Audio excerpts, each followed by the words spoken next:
And we should be live. Greetings, salutations. Um, yeah, this live is probably not going to be what a lot of people would. Yeah, we're gonna talk about famine, starving children, and our complicity. So some of you all want to turn away.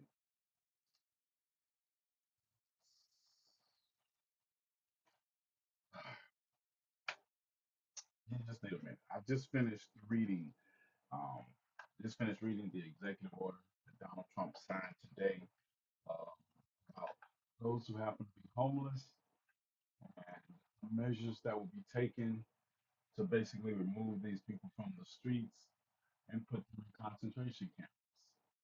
It's called the Executive Order Ending Crime and Disorder on American Streets.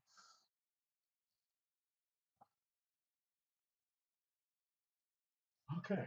Um, this was bad enough. This was bad enough. He signed an executive order today while everybody's talking about the Epstein files. He signed an executive order basically labeling homelessness into a category of just massive drug use and talking about the programs that also cutting programs that we use to service those who have it's bad enough that we're watching the One Big Beautiful Bill slash funding to programs that provide services and care to those who happen to be homeless or women fleeing from domestic violence situations. So their homelessness is based on the fact that they are fleeing domestic violence situations.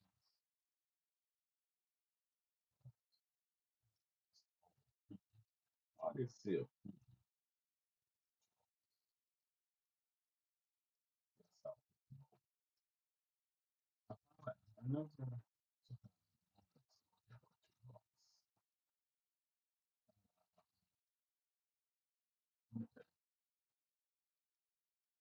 yeah, so the topics go all the way up to the bottom. Okay. Um, thank God for his again, hmm, again. That's what she said, but never to anybody you know. She said that, but never to anybody. Mom didn't say that to her brother, which is your dad. She didn't say that. So maybe tonight is not the night you want to stumble into violence. It might not be. It might not be. Just a girl. Just a girl. Would you get me a screenshot of his page and send it to my phone, please? If he's not private, send a screenshot of this inbred, Caucasoid, translucent, troglodyte snow roach, please. Yeah. Total troll. Somebody dismiss him. Somebody dismiss the troll from our. Y'all have the permission. Just, just cussing tonight.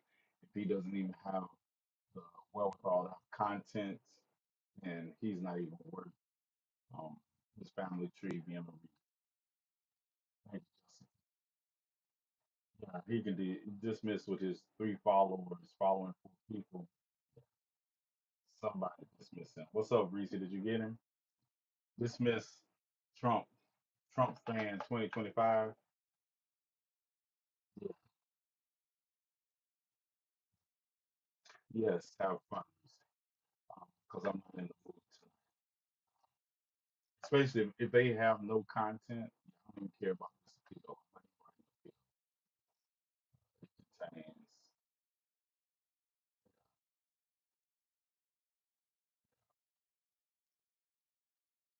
I'm not expecting this live to be sent out to people because of the fact of the nature of what we're going to be talking about.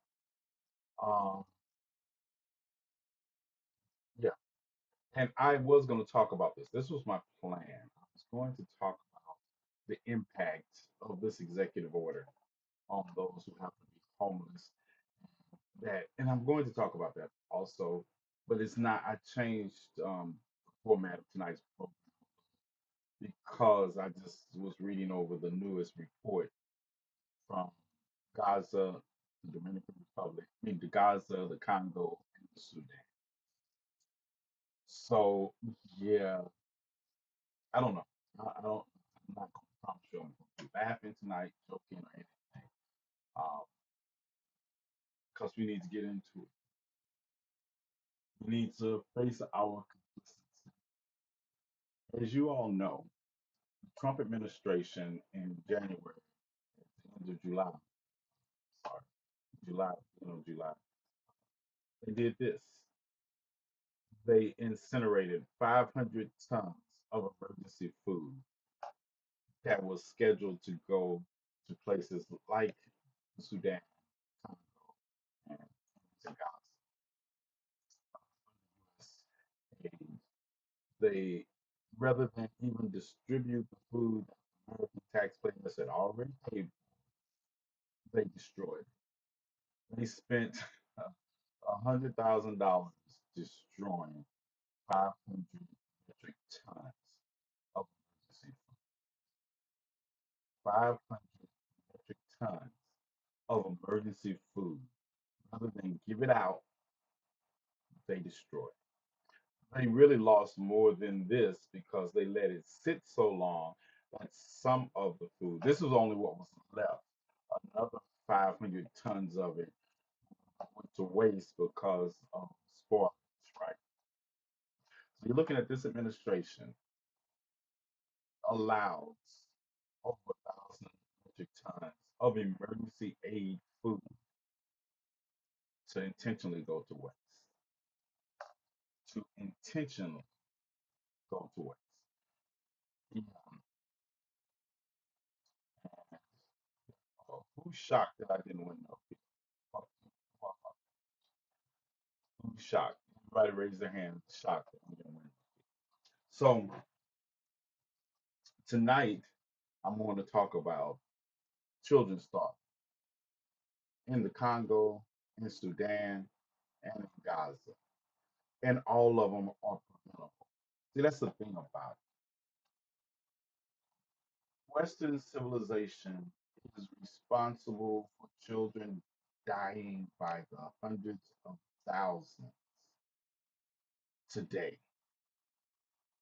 Israel is restricting aid shipments into Gaza as children die. And every goddamn time somebody says something, it's about, well, Hamas on October in 2023, they shut the fuck up. Yeah, I need you all to shut the fuck up. Because there's no way the richest country in the world that has so much influence over Israel is just silently sitting by and allowing Israel to restrict aid shipments into Gaza. And for all of you all who run around here talking about what Hamas did in October, and that's the way God, that's why Gaza is being treated like this. Why is the West Bank being treated the same way? Do you even know the difference in the goddamn West Bank and Gaza? Why is the West Bank being treated the same way? And there's no Hamas there. People in the West Bank are being displaced by Israel, and it's quiet as it's kept with the violence. Just last month, they they IDF soldiers killed another intellectually challenged individual, shot him in the head. And if you remember last year, they did the same thing. They are bulldozing whole communities to expand into.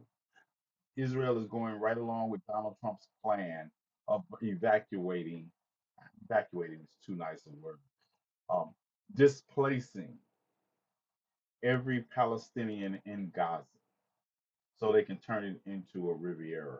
So if you look at now, you have watched the population of Gaza being routed into 12% of their land space. It was bad enough that Gaza was the largest open air prison, but now you're taking that open air prison and you have confined people to 12% of it.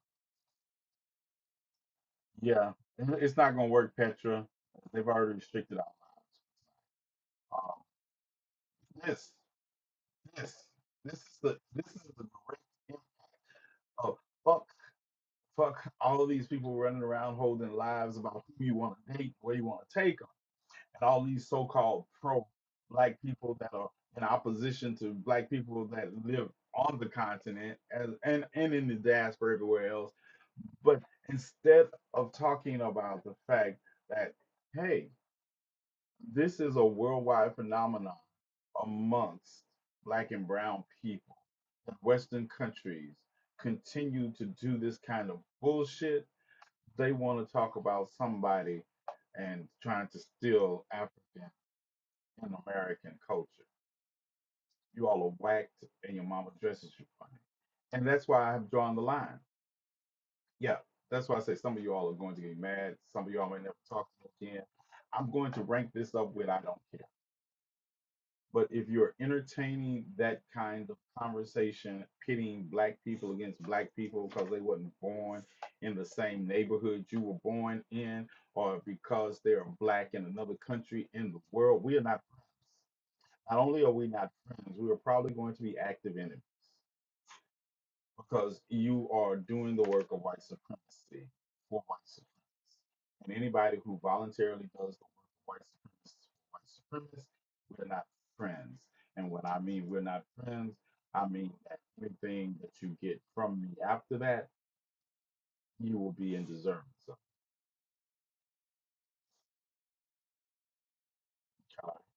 So, oh, Amy, we're about to get into some updates. And like I say, if this live goes down, I'm still going to I'll be somewhere. I think I'll still be broadcasting on YouTube too, if y'all see it. But let's get into it. Let's start in Gaza. Let's start in Gaza. Marwaft al-Najjar only had 3 months with her son Yahya. The baby is wrapped in his mother's arms and wrapped in a shroud. The family is burying him, a victim of war, killed not by missiles, but by malnutrition. We couldn't provide food for him and his older siblings. We couldn't provide milk. This week, across Gaza, cries for help. Urgent appeals to save starving children, like Aya Aziz. She is 4 months old, but weighs less than 7 pounds. Look at her. You can see her bones. There's no milk available anywhere. What am I supposed to do? Is it just because she's from Gaza? Do our children have to go through this just because they're from here? The UN and international aid organizations in Gaza are warning of mass starvation. Palestinian health officials say since the beginning of the war, at least 115 Gazans, mostly children, have died from hunger, a quarter of them in recent days. And finding food can be deadly.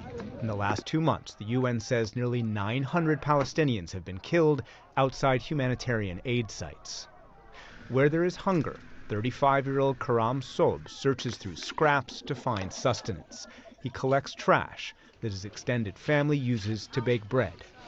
There are a lot of mouths to feed, 8 children for whom every drop of water is precious, who have to worry about what should preoccupy no child, how to survive, how to eat. Atef is Karam's brother. This is famine. They bring us aid on these trucks, and all these young people go to get some aid. My kids go with them too. If you're going for a bag of flour, you are walking to your potential death. The situation is very, very difficult. Life is very depressing. We can stay a whole week without bathing, no water, no flour, no food. Israel blames Gaza's hunger on Hamas It says violence at aid sites is Hamas instigated, and Hamas steals food to either feed themselves or sell to fund new fighters. But hunger now stalks the most vulnerable. At the neonatal ICU in Gaza City's Al-Shifa hospital, babies battle for breath. They are born into war, into a place that cannot provide what they need to live. The card reads, time of death, 11:30 a.m. Sadly, we lose babies every week. Last week, we lost a baby because of loss of electricity. The baby's on a ventilator, so doesn't receive oxygen. So the ones that survive, we call them miracle babies. Dr. Joanne Perry is the Gaza medical team leader for Doctors Without Borders. This is her third trip to Gaza in the last year and a half, and she says the situation is increasingly catastrophic. We spoke to her from Gaza City. And the rates of malnutrition in all our patient populations are increasing weekly. These malnourished mothers are having high-risk pregnancies.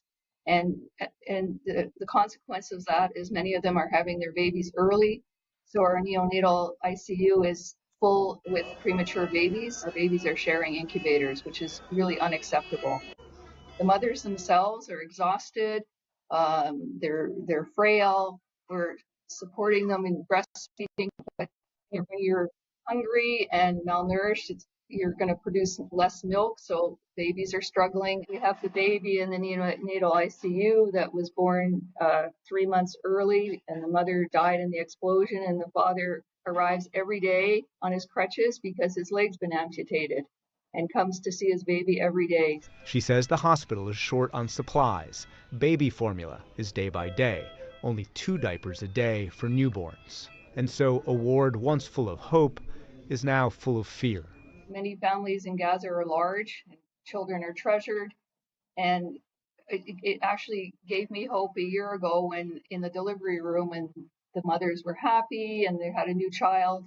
But now we don't see very many smiles. That they're worried, how are they going to feed the baby? How are they going to diaper the baby? How am I going to care? How am I going to care for my other children when I have no food to offer? So it's not such a happy occasion anymore, and it's legitimate, it's valid. Like they don't see a future for their newborn baby. But these babies can't yet feel that fear, and so they will fight for life as long as they can. For the PBS NewsHour, I'm Nick Schifrin.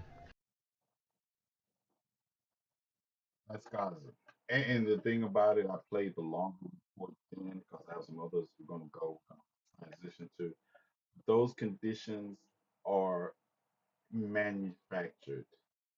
These are man-made manufactured issues. You understand that the famine in Gaza, this lack of aid, is because Israel only allows in trickles of trucks.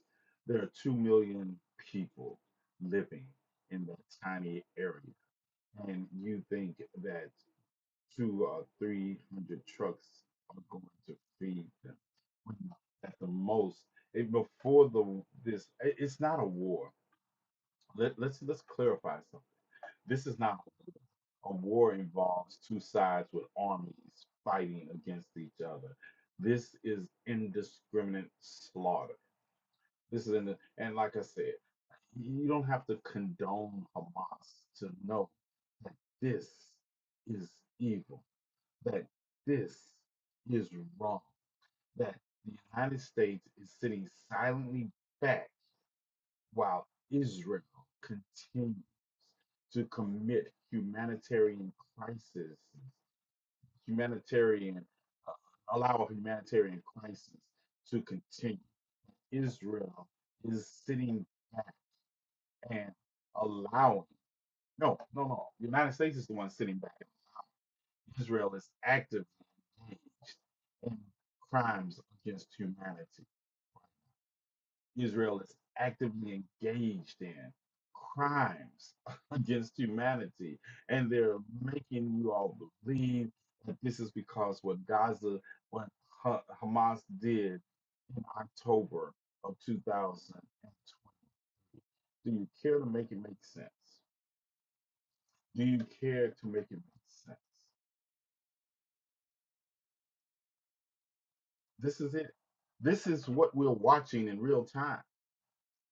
This is what while we are looking away, like no, like I don't understand the idea that people can't follow multiple strings of thoughts at the same time.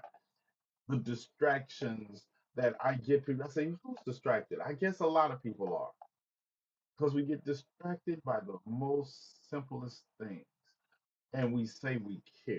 This is the richest country in the world. This is the most powerful country in the world. No matter where I want to, where you want to believe it or not, that's who we are. And this is what we're allowing in the world. But somebody says something derogatory about Donald Trump and he's ready to start a trade war. But you watch and sit back. And there's a plan, I'm supposing. There's a plan for midterm. Somebody tell me what that plan is, please. Somebody tell me what that plan is. Let's go to the Sudan. The Sudan. January to May of 2005.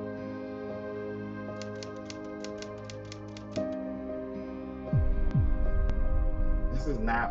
This is not 10 years ago. This is now. 1 in 3 children in areas. As a matter of fact, it's been confirmed that there's famine in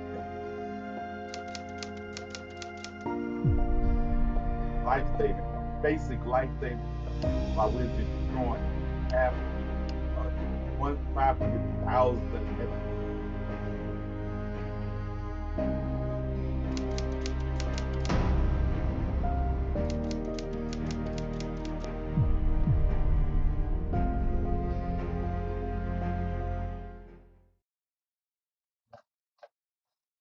This is just this is happening now. This is the Sudan, where West because of Western companies' need for the Sudanese minerals, that they are pitting two forms of the government against each other for who controls those minerals, while the people suffer. A lot of people suffer. We were earlier this year. We talked about the flooding that was taking place in the Sudan. At the let's say recent. Okay, I will in just a moment. I will in just a moment. Where am I checking? Where am I checking? Um, just tell me where to check, and I'll check. Listen, where was I at? Okay, so this flooding in the Sudan, the famine, the crops not even there, but they're flooding, and people are trapped and cut off from.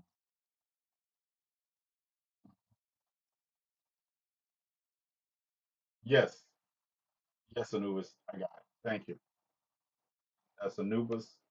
Yes, Anubis, I got it. Thank you. They're cut off, and tonight I'll be donating to Doctors Without Borders. This is the thing.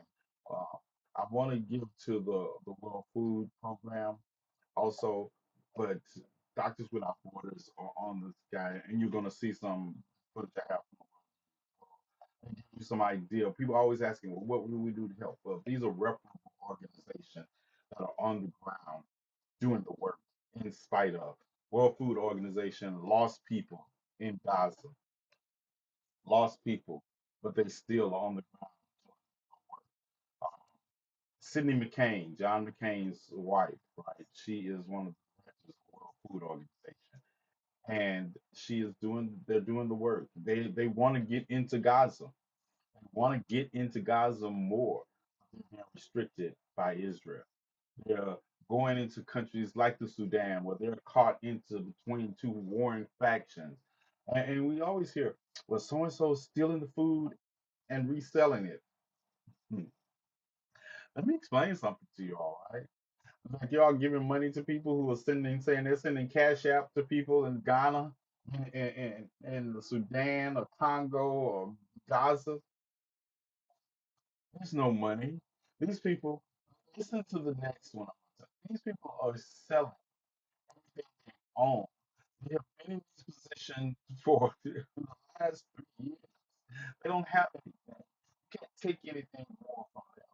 Your money is not going to them. That's why I help organizations that are on the ground. And these organizations are having to navigate between fighting forces that they could be kidnapped for. They know they're going in.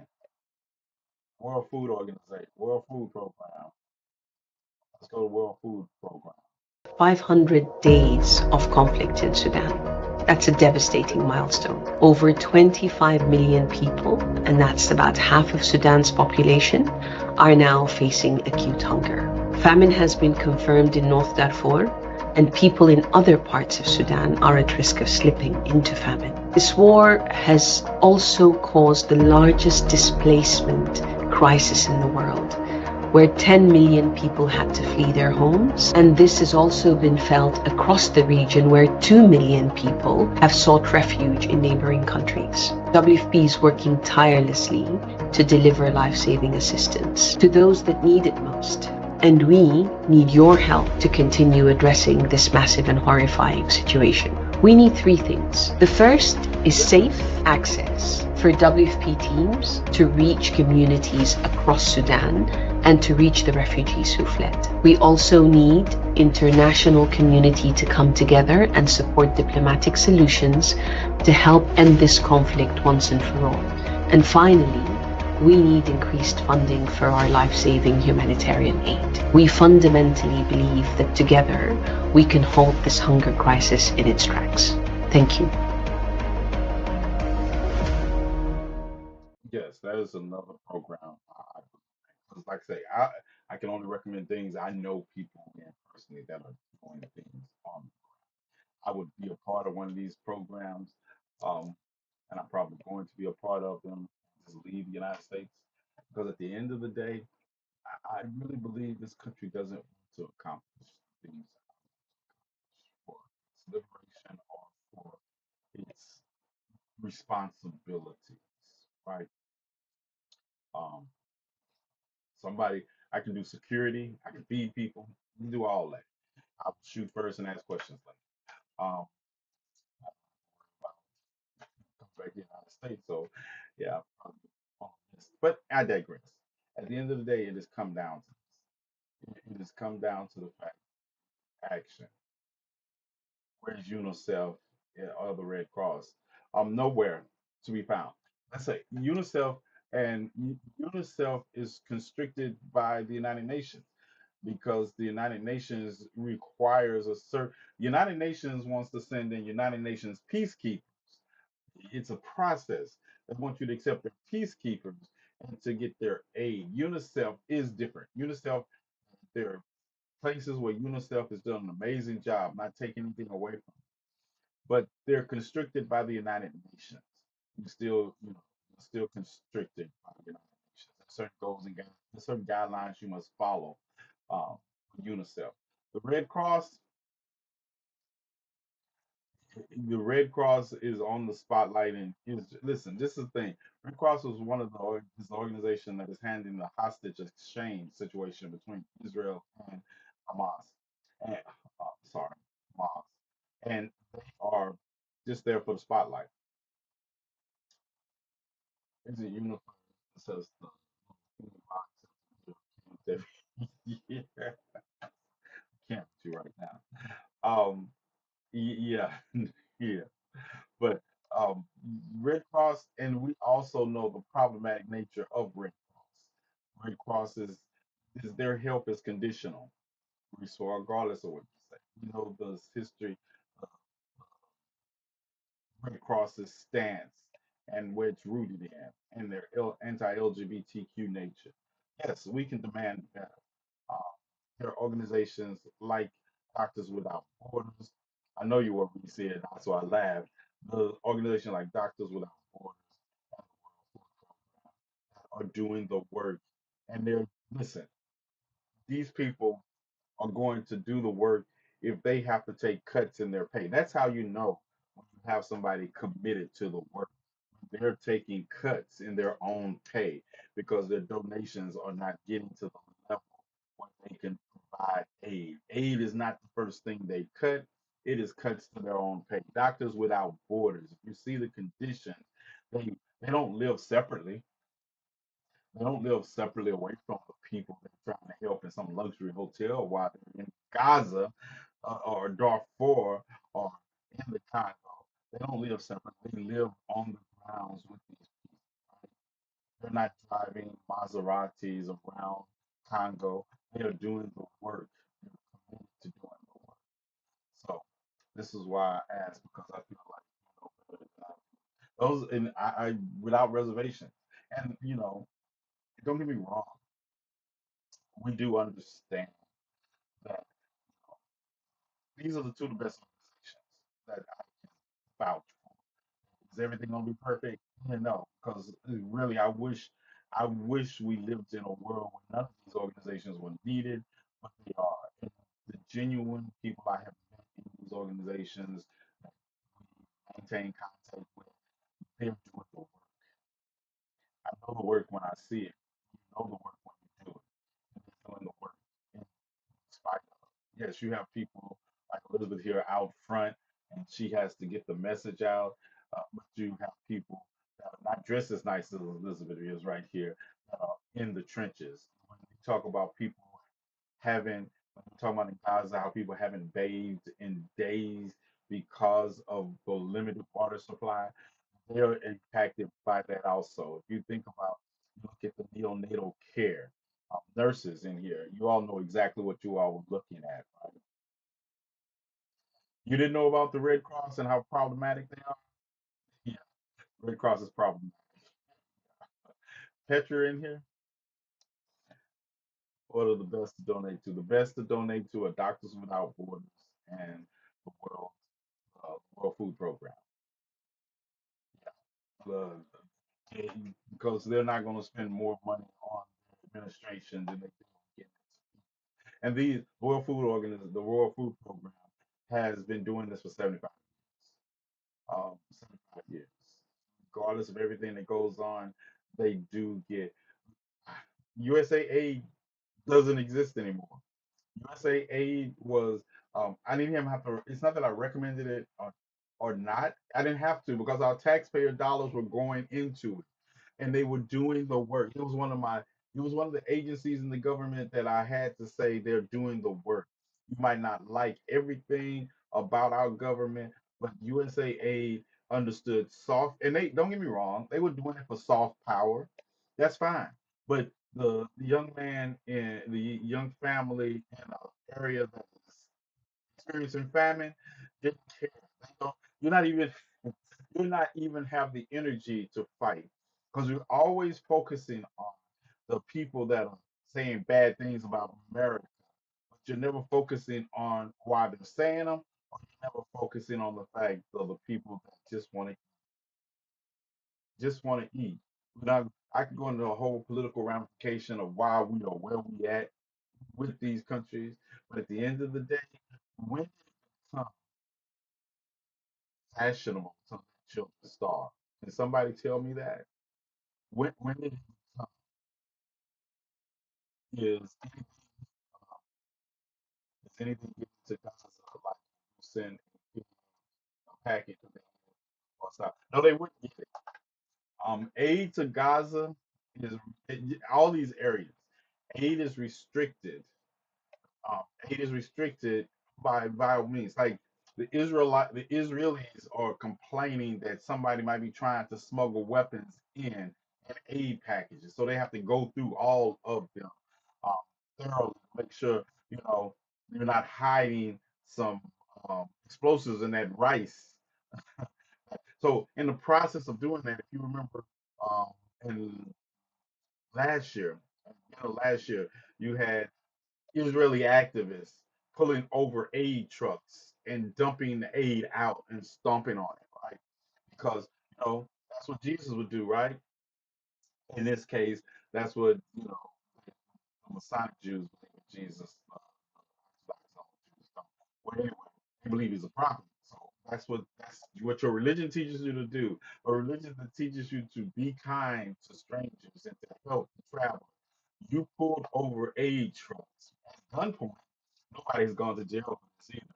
You pulled over aid trucks, dumped the aid out on the ground, and stomped on it. Israelis did that, not Hamas. not Hamas. Israelis. Yeah, right. We see the humanitarian aid is being trickled in. These organizations, they're just trickling. They're trickling in. They will, and then you heard. Show you. Hold on. Show you this. Then you hear about the fact in the court. Well, let's go to the Congo right quick, and then I'm gonna come back and talk about Israel shooting people at aid facilities and blaming it on Hamas. Over 1,000 people have been killed in the last month and a half at aid facilities where IDF soldiers opened on a fire on people who were just coming to get food. But let's go to the Congo. In the Democratic Republic of the Congo, the latest surge in violence has forced thousands to return to villages they once fled, only to find their homes destroyed, their land gone, and no way to feed their families. Right now, 28 million people are facing severe hunger. That's 1 in 4 people, and the number keeps rising. Families who were barely getting by are now left with nothing. Many are selling the few belongings they have just to afford a meal. But we can help. In 2025, the World Food Programme aims to reach 7 million of the most vulnerable women, men, and children with life-saving food and nutrition assistance. Your support can make this possible. Thanks for donating and for helping us deliver life-saving food to those who need it the most.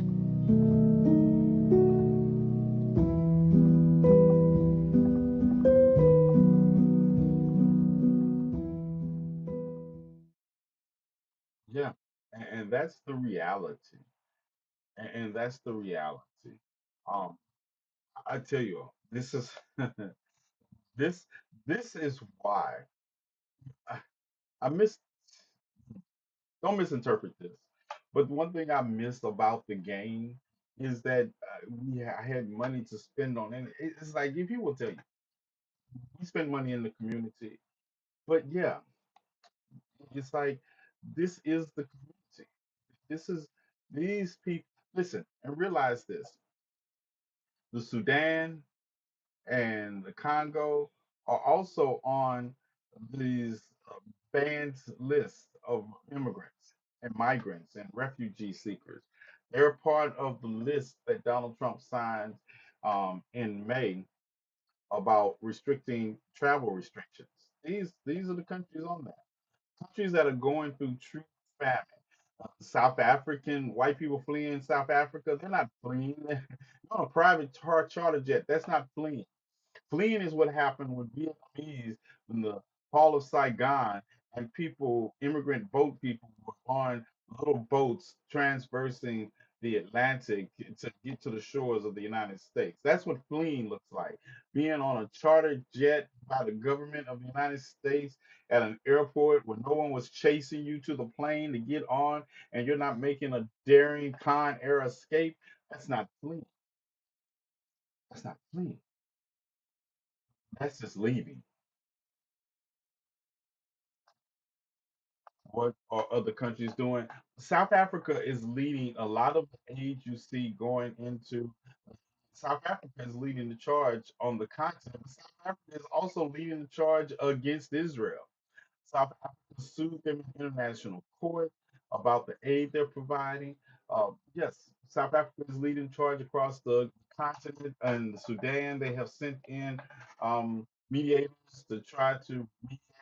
The United States wants to take I think it's so funny. The United States wants to take credit for the Congolese and the Rwandans coming to a peace treaty.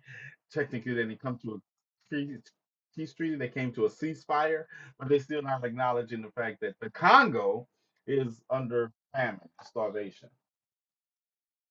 They're not doing anything. That's what they're. That's what they're. That's what they're. Then go back to this, the metric tons. of food. And then I was going to show you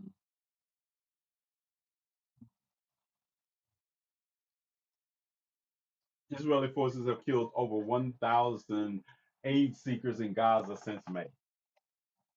These were people that were just going to the places where this is the problem. You're sending aid for 300 people at a time into an area with 3,000 and 4,000 people needing aid. What you expect is gonna happen? What you expect? What do you expect when people are literally trying to find food for their children, their selves, and you send one truck? And then when people start arguing, you open fire on them. So when that man was talking about when they see aid trucks come, you're taking your life in your hand to go and try to get a couple of cups of rice. A couple of cups of rice. You're taking your life into your hand to go get a couple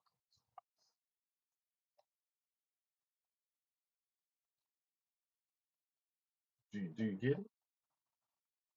1,000. How are you opening fire on people seeking humanitarian aid? They listen, the IDF does not even have to be here. The most dangerous, the most dangerous thing in Gaza to aid workers are Israelis, not Hamas, not Palestinians. The most the most danger to the people bringing aid into these areas is Israel.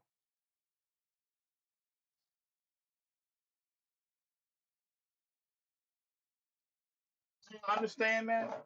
This is the reality of the situation. This is why I get so mad when I hear about people saying they're sending money to people in Gaza. No, you're not. You're taking advantage of people's pain and suffering and death. Do you think, listen to this, do you think if these people could be buying this stuff themselves, where are they getting it from? Where are they getting it from? You think they just running down to the corner store and saying, hey, I need, you can't even get baby formula. Gaza is an open air prison. Gaza has been an open air prison. The Israel has been responsible for they're able to control Gaza by the food they allow in. Y'all want to make when you all want to start making it make sense to me, I'm open to it. And this is what we're watching: 500 metric tons of food just destroyed. Instead of send, do you understand what 500 metric tons of food could have accomplished for a few months? 500 metric tons. Not to mention the other 500 metric tons you let spoil. So, okay, you're going to cut down USAA, but deliver the food that has already been allocated. Deliver the food that has already been allocated. You've gotten it sitting in shipping containers or shipping in warehouses in, in Saudi Arabia or in the United Arab Emirates. Sorry, United Arab Immigrants, not Saudi, in Dubai. You just got it sitting in warehouses instead of putting that food where it needs to go. Okay, you're not going to send anymore. Why aren't you sending out the thousand of metric ton of food that you already have? Why? Because you want to prove. Listen, the people you're trying to prove a lesson to are not the ones starving. Yeah. No longer do I ever want to hear this country talking about what they stand for. This is who you are. This is who you are.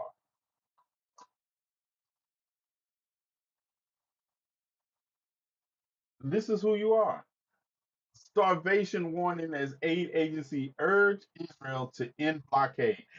You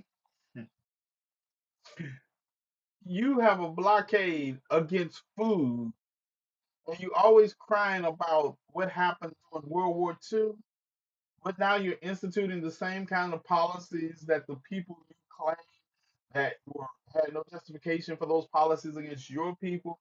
You're instituting the same kind of policies they use against you on people that are not your enemies, that are not a threat to you.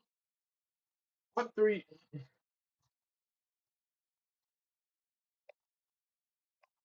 Somebody make it make sense.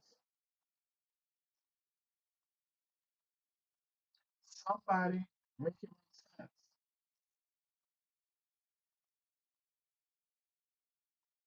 I don't even know how to reach people anymore in these conversations because they're always conversating. Seems, but Hamas, really? That's so. We're just going to let millions of children die because of Hamas in Gaza or the RDF and in Congo or the Sudanese army rebels in Sudan. We just go. We are the we can't get around those people. We could actually get around those people without even negotiating the end to something by saying, "Hey, if you mess with this shipment to people that are starving, we will wipe you off the map." What is wrong with us? That's an option. We're always so happy to wipe somebody off the map. Yeah, say, listen, I'm trying to let you all work this conflict out, but if you mess with this aid truck that's going to with just food into these areas, I will end this conflict by tomorrow afternoon. I will end this conflict because I will literally wipe you off the map. And the sad thing is, we we have the ability to do that, but no, I understand people tired of. That's, you know why we are in endless wars. You know why? Do you know why Afghanistan took so long? Why the war in Iraq took so long? It wasn't because we couldn't have ended them sooner. It was because we didn't want to interfere with our objectives that the American people didn't understand. We were in Afghanistan guarding poppy fields. Do you know that? Not villages, not protecting women against backlash. We were guarding poppy fields.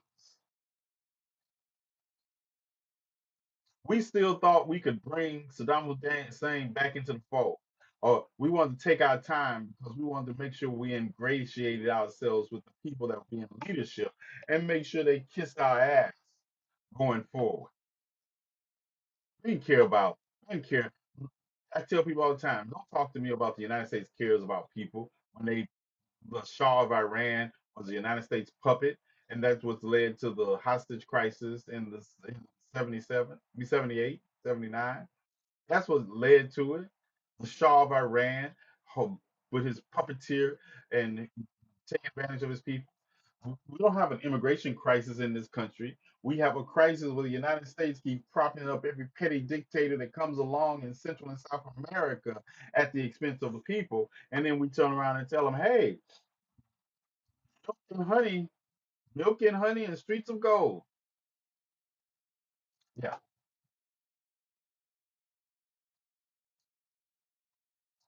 yeah. It's not just me saying this.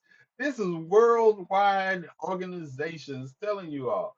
The United Nations says that 6,000 lorries worth of aid ready to enter Gaza and urges Israel. 6,000 lorries of food are not being allowed into Gaza. This is not. This is not the. This is not the um Hamas government is not government. Hamas is not the government. They're a party. But this is not being reported by people in Gaza saying that you all have aid waiting outside in Israel. This is the United Nations saying it. The United Nations. There's 6,000 lorries worth of food ready to go into Gaza. And look at the date. This isn't last year. This is the 23rd of this month. Today is what? The 24th of this month?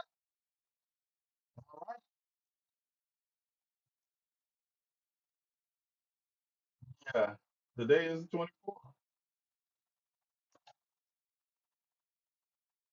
What's up, Foxtrot, Delta, Taco, or in other words, fuck Donald Trump? Yeah, this is who our country is. Don't turn away. Don't turn away. Look at that. This is what it looks like. This child, no child, no child in this world should have to look like that. None. No child should be fighting for their life because they can't get decent nourishment. No child should have to look like that on a planet where the strongest and most powerful and the richest nation on earth spends money to destroy food before it allows it to go to those in need of it.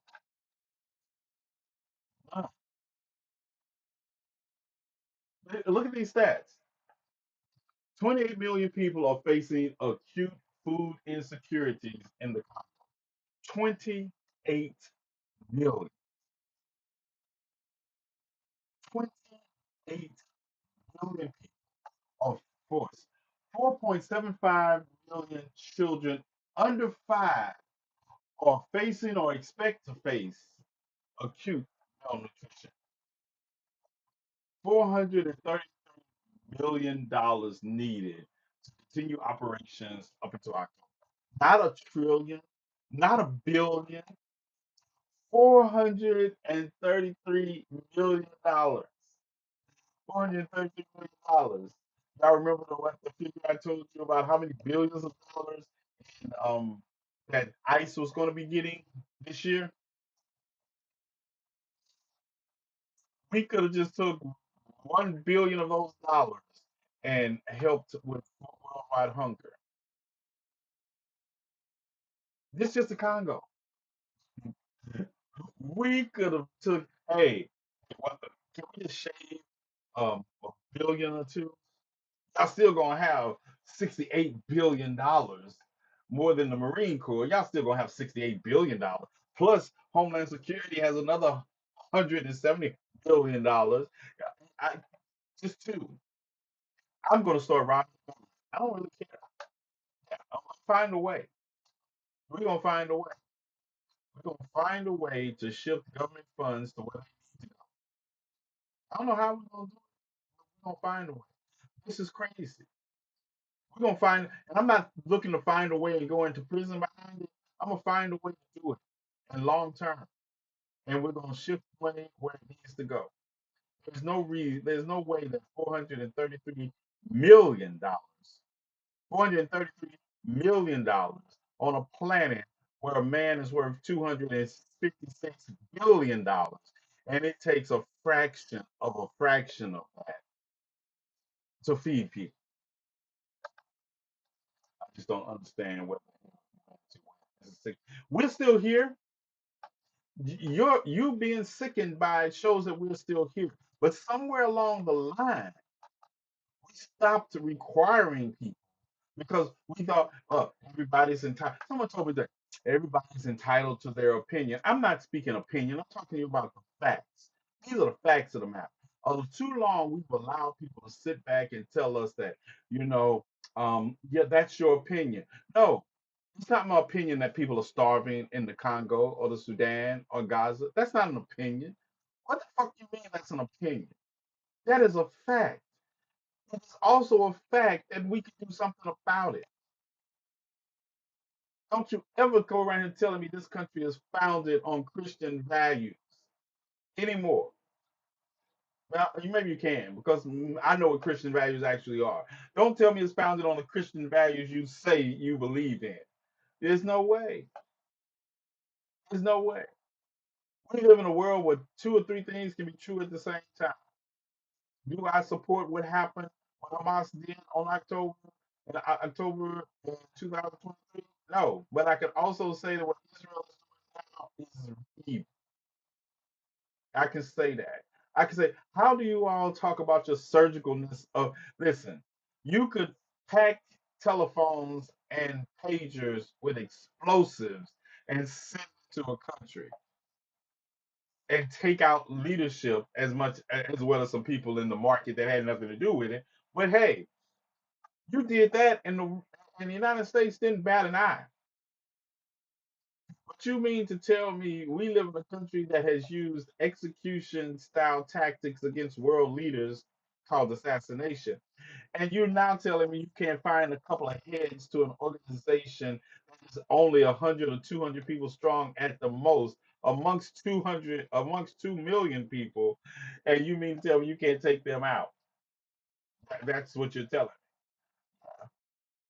Say that. No, see, that's the thing, Jay. They do care. They care to preserve what they care about. What do we know? Let's think about what do we know about the indiscriminate dropping of bombs on people? McDonnell Douglas and General Dynamics and Lockheed Martin, they're going to make money because every bomb you drop, you got to replace. So they're making money. So what does the industrial war complex do? They make it so that you always have an enemy to drop bombs on. The United States couldn't stand the idea of it had a weapon that it had never used before. That's why we bombed it. You remember I told you all we were going to bomb. I said that. I said we're going to use it because we've never used the weapon before in this kind of situation. So they want to see what it does. The same reason we dropped the nuclear device on Japan twice. We got tired of doing it with the Bikini Atolls. There's no people there. We don't know the effects of it on people. Yeah, we killed some fish, and we got a cool name for a bikini. That's where bikinis come from. Bikini Atoll. We got some cool names, but we want to drop it on some people, and we can't drop it on Europe because Germany was a much bigger threat to American interests in Europe than Japan was. But when we dropped the nuclear device in Berlin, oh no. We'll work out with them white folks. We dropped it in Japan. That's why we dropped it on Iraq. That's why we dropped the Moab on. We dropped the Moab in Iraq, doing to get into the bunkers where Saddam Hussein is. We came up with an upgraded version. Now we need somewhere to drop it. That's why we bombed Iran. And this is why. GCPR, GCPR. I gotta go. I gotta go. I know we're talking about. Oh, there you go. We gotta go. We're out of here. Thanks for joining us. Join us tomorrow. Same Wakanda stations, same Black Panther time. Wow.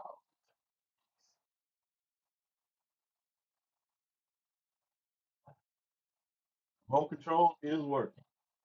Remote control is working, VC. I didn't even have to get up and go over there. I got a remote control right there. But that is the reality of it. That is the reality.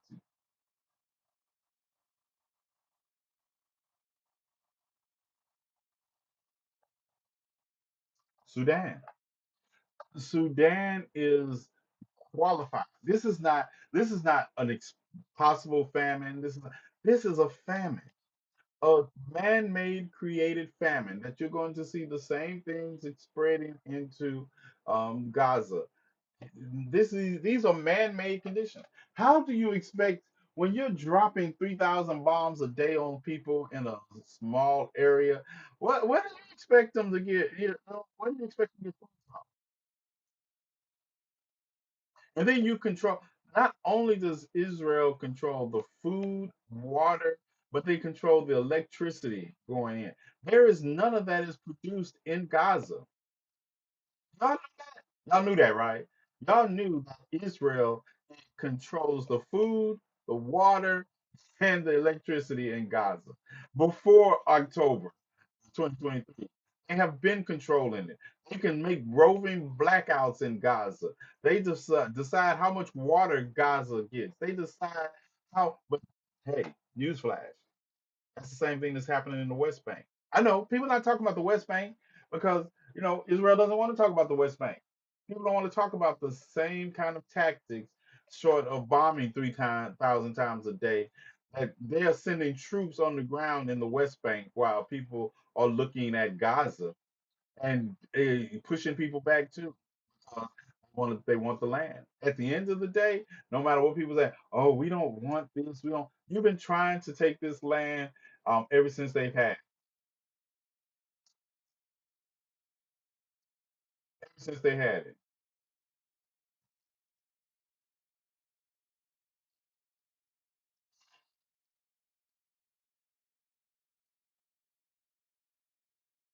This is the executive order Donald Trump signed. This is the executive order Donald Trump signed today, ending crime and disorder on America. This, I feel like I'm living George Orwell's 1984. 1984. That's what we live. We live. I don't know if you know what doublespeak is, but if you've ever read 1984, the Ministry of Peace is not the Ministry of Peace. It's the Ministry of War. It's called doublespeak because you label something that sounds like it's about peace or good, but actually it's the exact opposite. The Ministry of War was for me. Ministry of Peace was for making war. This is it. This is ending crime and disorder on American streets. And what does it do? Makes it easier to remove homeless people from streets. You remember I told you last year we removed homeless people have had to move further and further away from public spaces because of what happened last year, and that's why I will never support Gavin Newsom. Um, because at the end of the day, he had an opportunity to show his commitment to humanitarian treatment of those who have to be homeless. But when visitors were coming to San Francisco for a conference, instead of doing, instead of having some long-term plan to deal with homelessness, he moved them out. Yeah, moved them out. One of the cameras to like San Francisco, there were no homeless people, and then some of those people to this day, people are complaining they don't even know where their friends are. Oh yeah, those don't get me started on Gavin Newsom, on the scientist. I said that, and someone looked at me like, about what? About what, Amy? About what Gavin Newsom did? See, this is the thing, and this is why people don't understand. If we have an election in 2028, if we have an election, Donald Trump won't be running. So it's not going to be like oh any adult. No, Donald Trump's not going to be running. Donald Trump not going to be running. Hopefully, Lady Death will show up. But I digress. Yeah, I read comic books, y'all. No, I read comic books. So Lady Death is just this person in the comic book I would like for certain people to meet. It's a comic book, so there's no intent there, right? Um, yeah. What about that TikTok shop? What about that TikTok shop? Um, but yeah, this is what it does. It allows for, it also cuts programs in there that will try, but it reduces to the homelessness in this country to moving people into treatment facilities or what I call concentration camps. Because if they're administered by the government, just imagine the government just to say you're homeless, so you must have a drug problem.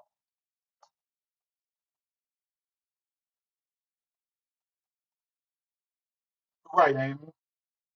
But there's they're setting this up like all of them have a drug problem.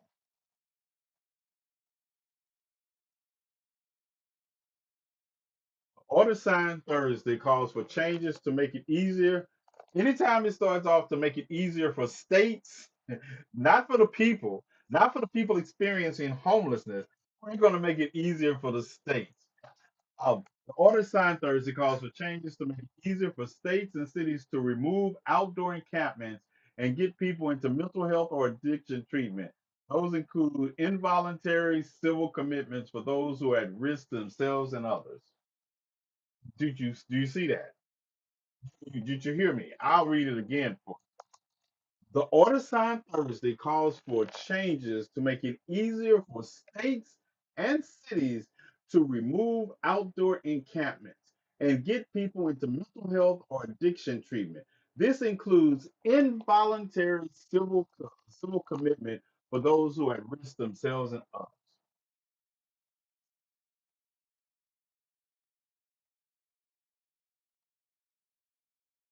Do you hear that?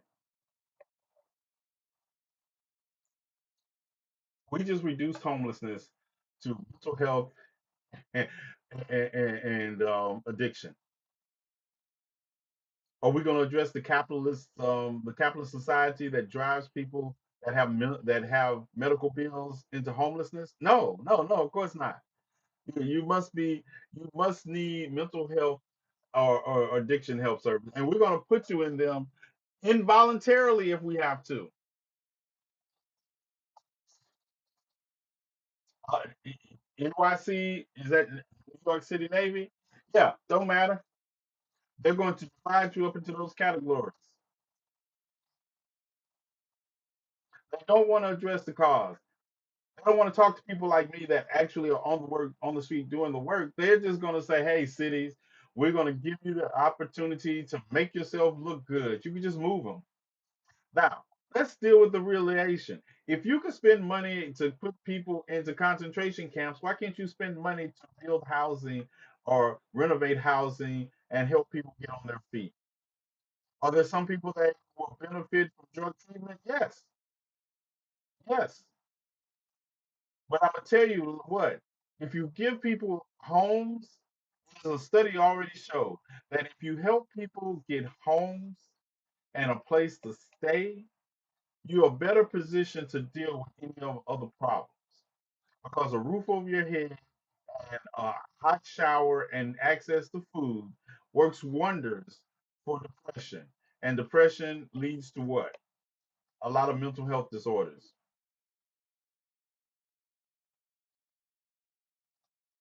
I don't know. We I told you all, hypothetically speaking, there was a situation where, hypothetically speaking, somebody may have gave a hospital their credit card and told them to put it on their credit card, and they would take care of making sure somebody got medical treatment.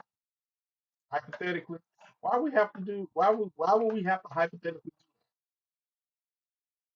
Why are we hypothetically?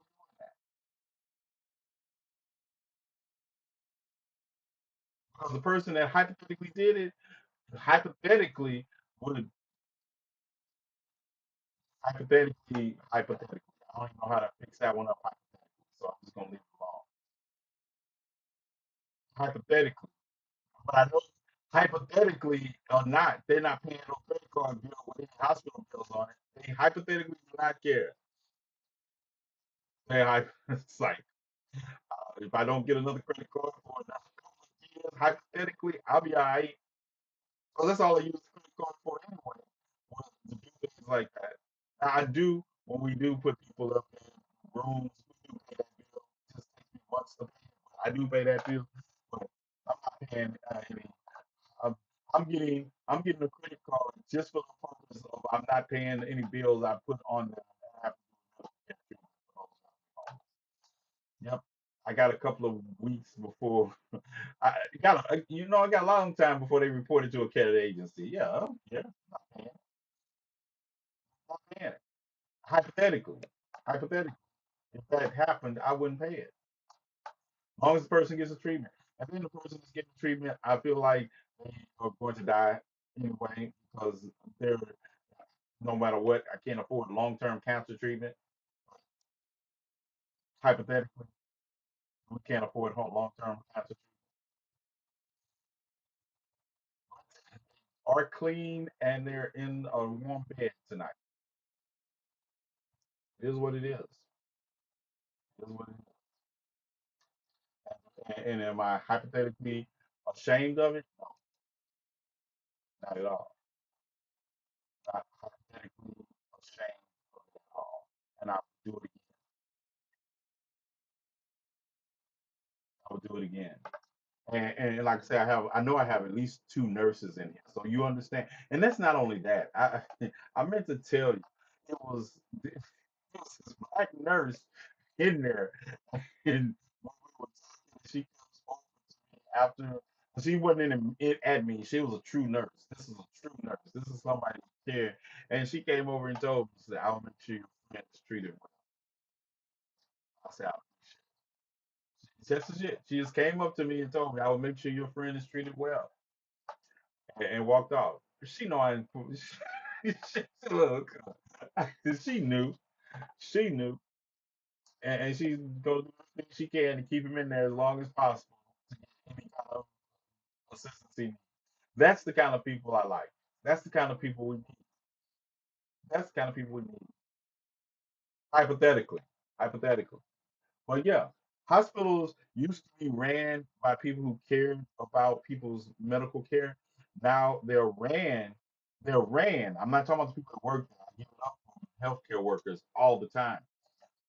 But we are watching hospitals that have been gobbled up by large corporations, and all they care about is the bottom line. They care about the bottom line. We saw that during COVID. We saw that during COVID.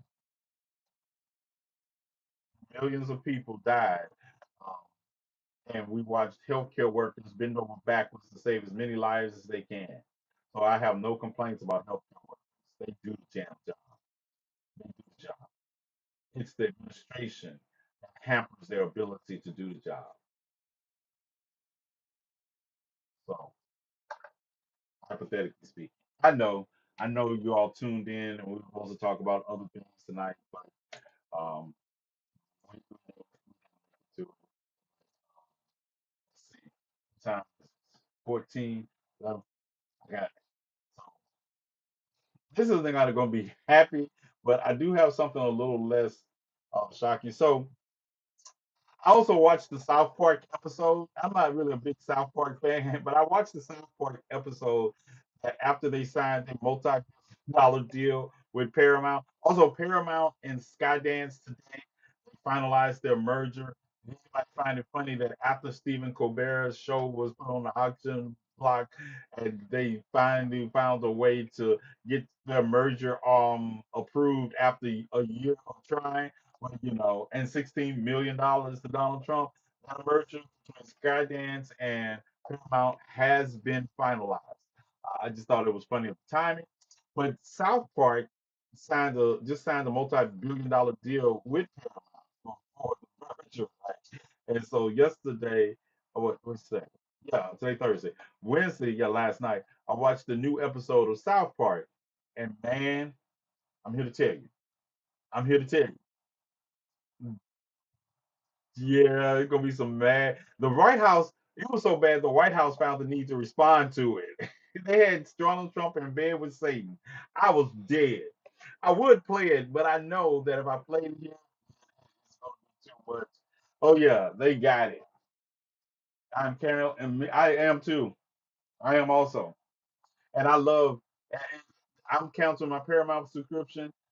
I don't have one, but I think I do. I think you know what? I think I do have a Paramount subscription. I think it came with some app service for free. I just never signed up for it, but I just remember I do have a Paramount Plus subscription. But see, I just bootleg all my stuff. If I want to watch something, I just pay the bootleg of $4.99 and get whole seasons of stuff. So because if no one should be surprised that I like Criminal Minds. So I know Criminal Minds is a Paramount product, and I do watch Criminal Minds, but I don't watch it on Paramount. My bootlegger sends me episodes. Or be Uncle Phil. And yes, I have been Uncle Phil frequently lately. Thank you. I want to really rain. That's really you don't know. It's like some things I was like I don't want to wait for the bootleg, or I want to watch before we bootleg. And that's Uncle Phil has been doing that. Uncle Phil has definitely been doing it. But I want to play the South Park episode, but I don't know if I can. I think that'll really get us in trouble here. But I do want to play several things, so bear with me. I do want to talk about some of the things I did.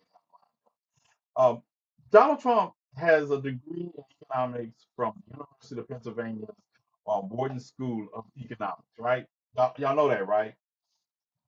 Tell me if you believe that he ever went to class. Listen to this. Anyway, because they do lie terribly. we will have reduced drug prices by 1,000%, by 1,100, 1,200, 1,300, 1,400, 700, 600, not 30 or 40 or 50%, but numbers the likes of which you've never even dreamed of before. And we're working very hard right now to get the other countries to lift up their prices a little bit and to get the drug companies to put it to them. And if they don't, the drug companies will have a lot of problems, and they are mostly agreed to it. And if the countries don't, then as an example, if it's Europe, I'll say that's okay. You're no longer allowed to sell cars in America. You're no longer allowed to have Mercedes, BMW, Volkswagen, or any of the other many cars. And they will say, oh, I love the idea of lower drug prices for America. So you have to use that. You have to use. Listen, did you hear them clapping? Did you? I don't ever want anybody to talk about Kamala Harris did word salads. Her word salads were full of words that had meaning. This man just said he's lowering the drug prices 1,000%. He lowering drug prices so much that drug companies are now going to pay you to take drugs. Somebody, niggas, we're going to lower them to numbers you've never seen before. You're right, because they don't exist. How do you lower something 1,000%? 1,000, 1,100 percentage points. This man is supposed to have a degree in economics. That's just like eggs, right? He he lowered the price of eggs so far. The chicken is paying you to come get the eggs. How does that work? And then these people in this room, that's part of the problem too. These people in the room clapping. You're stupid motherfuckers too. You're stupid. This man just really said he's gonna lower drug prices 1,000%. 1,000, not 99, not free to 100. I'm gonna lower drug prices 100%. Okay, free drugs, but you went beyond free. You went 900 percentage points under free. So whatever it was, they're gonna pay you 900 percentage points more than that to take the drug. And people are clapping. There are people. Listen. This is. There are people in the audience that know. They just don't. They like, hey, if he said it, God, nobody caught that, right? Also, this is a distraction. This is a distraction. Today, let me tell you, I was watching C-SPAN, and I will share it with you. So you all know today Donald Trump was touring the Federal Reserve building, right, with Jerome Powell, who he's trying to fire, looking for a reason to fire. And it's so funny to watch. Now, also, he's with his pet Rocket Raccoon because Senator Tim Scott is with him. He got his pet Rocket Raccoon with him. So I was like, why did you take your pet Rocket Raccoon? And then I watched it and I understood why he took his pet Rocket Raccoon. Right? So he takes Tim Scott with him to tour the building that they're trying to say has a cost overrun of billions of dollars, and they're trying to blame that on Jerome Powell like he's the contractor of the building. But name a government building that hasn't had an overrun. Not only mention that the building they're doing is over 100 years old. If I'm not mistaken, I think this building is like 100 years old, somewhere like that. So it was in the days of asbestos, right? So if you haven't seen this, Jerome has zero respect. He gives zero. Right. Not only, it was the way he responded. So if you haven't seen this, let's get it. I have a newfound respect for Jerome Powell, even though he was appointed by Donald Trump. It's just the way he handled this situation. And I know Trump is somewhere mad about this. Let's get it. Yeah. So we're taking a look, and it looks like it's about 3.1 billion. It went up a little bit, or a lot. So the 2.7 is now 3.1. I'm not aware But of that. look, Yeah, but look. it just came out. Now, here's a got you I haven't moment. heard that from anybody at the Fed. Yeah, it just came out. This is the got you moment. Yeah, Our put the notes said reader. about 3.1 Look, as Jerome, like, 3.1. I know numbers. This came from us. Yes. I don't know who does that. You're including the Martin renovation. You just added our entire capital. Yeah, you just added in a third building. Is what that is. That's a third building. Well, including no, the but Martin building. it's a building that's being built. No, it was built 5 years ago. We finished Martin 5 years ago. It's part of the overall work. So, It's not new. so we're going to. And then Tim Scott, you see, Donald Trump was mad. When he said that, you could tell Donald Trump was mad. He passed that paper. He didn't expect to get that paper back. Jerome Powell folded that shit up and gave it back to him. You including a building that was built 5 years ago as part of this project? You take this. And Trump was like, you pass it to Tim Scott. No, you just pulled it out your pocket. I don't put it back in your pocket. No, you had to pass it to your Rocket Raccoon because that's their job to handle your trash, right? You put Jerome Powell in that moment. I don't ever want another Fed chairman except Jerome Powell. He can say that to the dial like him. Listen, will other Republicans bow down and kowtow to this man? It's like, what is this? Listen, while Donald Trump, you gotta see it again. While Donald Trump is talking, right? Jerome Powell sitting there like, look at So we're Jerome taking a look, Powell. and it looks like it's about 3.1 billion. It went up a little bit, or a lot. So the 2.7 is now 3.1. I'm not aware of that. Yeah, it just came out. Show in his pocket. I haven't heard that. Like from you having a anybody gotcha from moment. Yeah, it just came out. Our notes had it about 3.1 as well. Hey, look at Tim Scott. Shut the fuck up, you Rocket Raccoon. Yes. I think it's about 3.1 too. You're including the Martin renovation. You just added our entire capital. Yeah, you just added in a third building. Is what that is. That's a third building. Well, including no, the but Martin building. it's a building that's being built. No, it was built 5 years ago. We finished Martin 5 years ago. It's part of the overall work. But it's So, not new. It's not new. So- Listen. I'm sorry.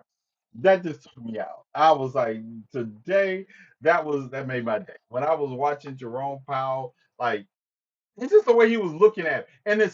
And it also made my day that Jerome Powell chose to walk through the building with him. Anybody else, they were like, I'm not showing. Let Donald Trump say what he wants to and walk around. No, Jerome Powell was like, yes, yeah, we can walk around. And then Jerome Powell was about to walk away and go somewhere else, and Donald Trump called him back. Hey, come here for a minute. Come here, Jerome. He was like, I'm not going to respond to you just calling me Jerome. I'm coming back because I know you up to something. And he pulled that paper out of his pocket like he was like, yes, gotcha. And Jerome Powell looked at it like, this is the gotcha. See, unlike Trump, who doesn't understand numbers, Jerome Powell is the Federal Reserve Chairman. And he does understand numbers, right? He took out them readers. He get that piece of paper. Who this come from? This came from us? Oh no, you included a building that was completed 5 years ago. Because to fix it up. And the Rocket Raccoon finds that, 3.1, 2.7. Shut up. Shut your Rocket Raccoon ass out of here. Then he goes out.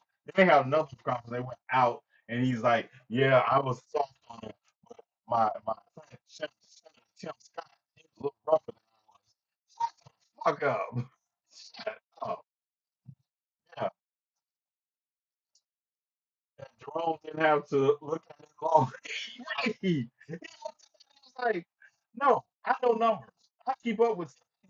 He's the Federal Reserve chairman. He, just because he won't lower interest rates, that's what Donald Trump has been talking shit about. I wouldn't trust Donald Trump to know what interest rate was to save my life. Uh, Jerome White with the mind of a black man at time. Listen, Jerome Powell is like, you can say what you want to. At the end of the day, you gonna wait these couple of months for the end of my term, or you gonna fire me and the whole stock market gonna crash. The choice is yours. Jerome Powell, that was if, if giving no fucks was in the dictionary with a picture, that would be Jerome Powell when he looked at Trump like, what are you talking about?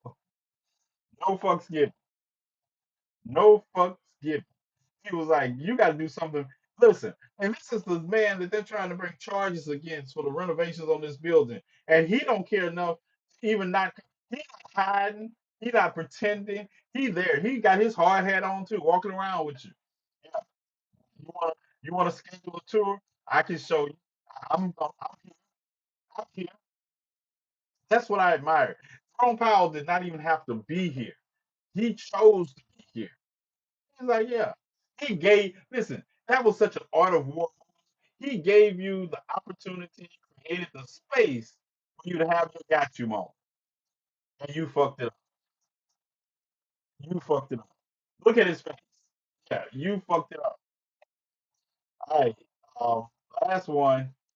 Last one, maybe. Let's go to a deposition from 2010. I want you. Y'all know how Republicans and Democrats do it. Every time somebody takes the fifth, they're like, "Oh, I can't believe you took the fifth. Why don't you just tell if you don't have anything to hide? You won't be transparent." Both sides do this shit. Well, let's look at a deposition from 2010 with Jeffrey Epstein, and the question is going to be about Donald. I want to play his whole deposition, but I can't. I don't have time. But he was just freely answering all kinds of questions. And remember, this is 2010. This is 5 years after his prison sentence of 10 months in Florida. This is 2010. Let's get it. Have you ever had a personal relationship with Donald Trump? What do you mean by personal relationships? Have you socialized with him? Yes, sir. Yes? Yes, sir. Have you ever socialized with Donald Trump in the presence of females under the age of 18? Though I'd like to answer that question, at least today, I'm going to have to assert my 5th, 6th, and 14th Amendment rights, sir. Listen. He didn't assert just the Fifth Amendment. When they asked him about Donald Trump and underage girls, he asserted the Fifth, the Sixth, and the 14th.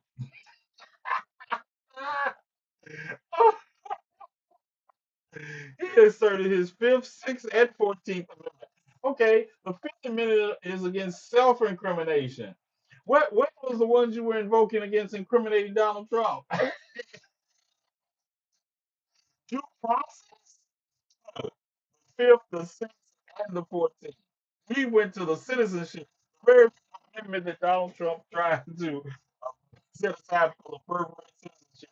Threw that into, and I know why. I'm just laughing and joking about the fact that it's funny that we tried to overturn the 14th Amendment or the birthright citizenship clause, when it's also a clause used for information. Yeah, we know all that. So anybody get in here and get their feelings hurt. Like, why I'm laughing. I'm laughing because he inserted his Fifth, Sixth, and 14th Amendment. He wanted to make sure he had all bases covered. He's like, I don't know if the Fifth will do it because that's just self-incrimination. I don't want to incriminate anybody. I'm not answering the question. Yeah, I'm not answering the question. Complete all. Listen, I'm surprised he didn't throw in the second, 22nd. Yeah, he should have thrown in. He should have started it. I invoked my first, second, third, fourth, fifth, sixth, seventh, eighth, ninth, 10, 11, 12, 13, 14, 15, 16. All of them. He threw in women's suffrage just in case. Just in case. If that one helped me, I'm throwing that one in too. He did not want to answer that question. That should have been low hanging fruit, right?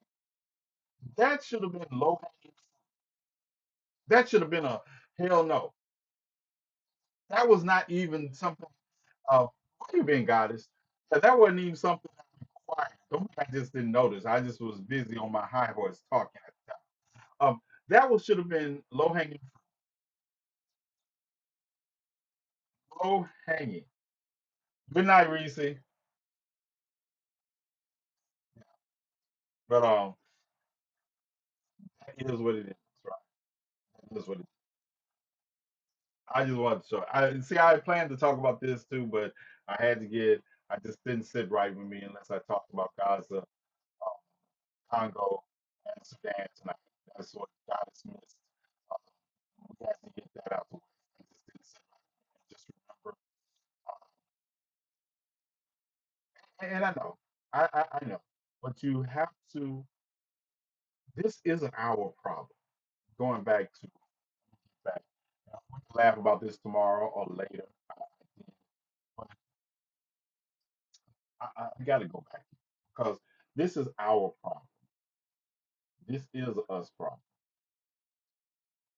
This is us problem.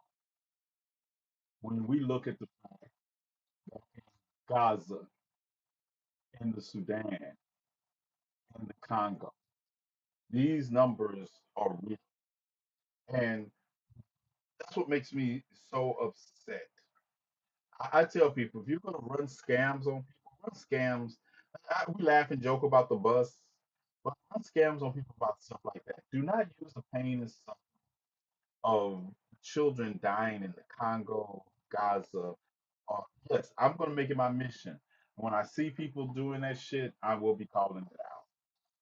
You all know. And once if you all see people talking about they taking up donations, send cash apps to people in Gaza,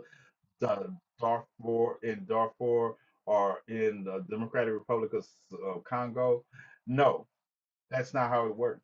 Even the agencies we donate to, like the ones I tell you all, donate. I told you tonight, all of it is going to Doctors Without Borders. I don't do it through Cash App. We send it to the site.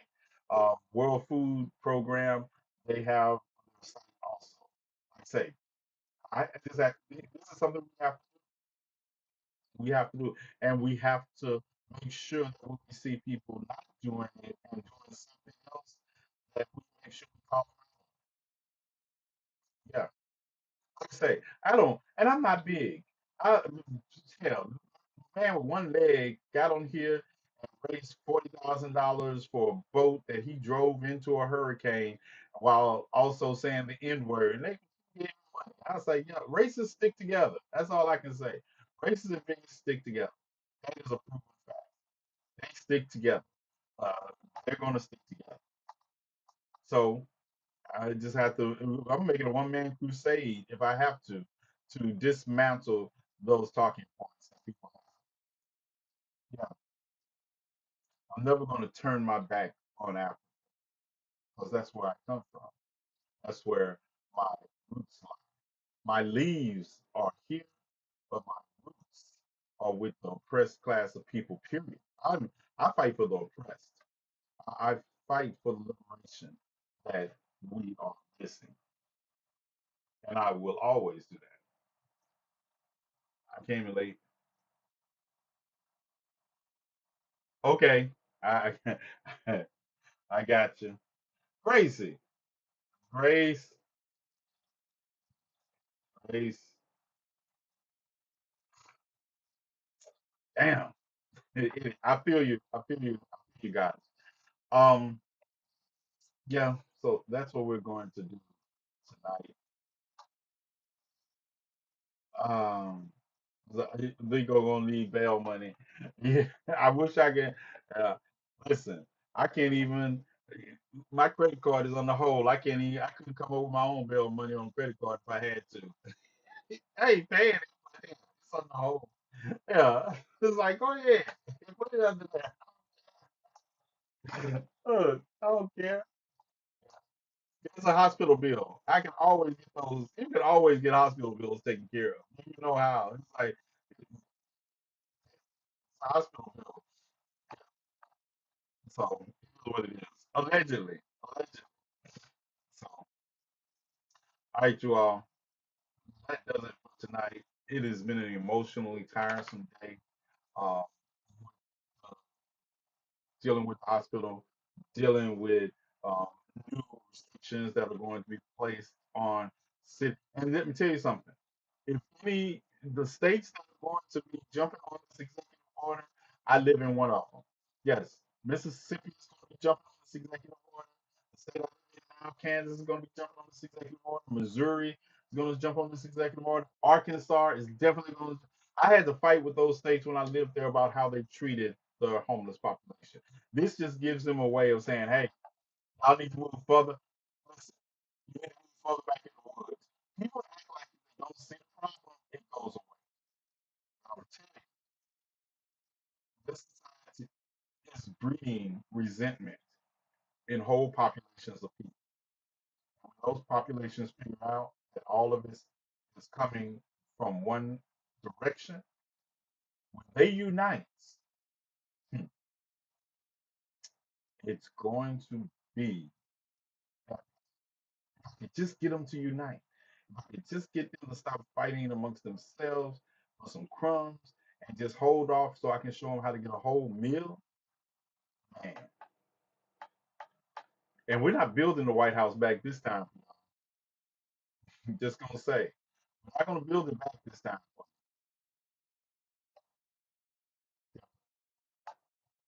All right, all right, I'm out of that. Let me get out of.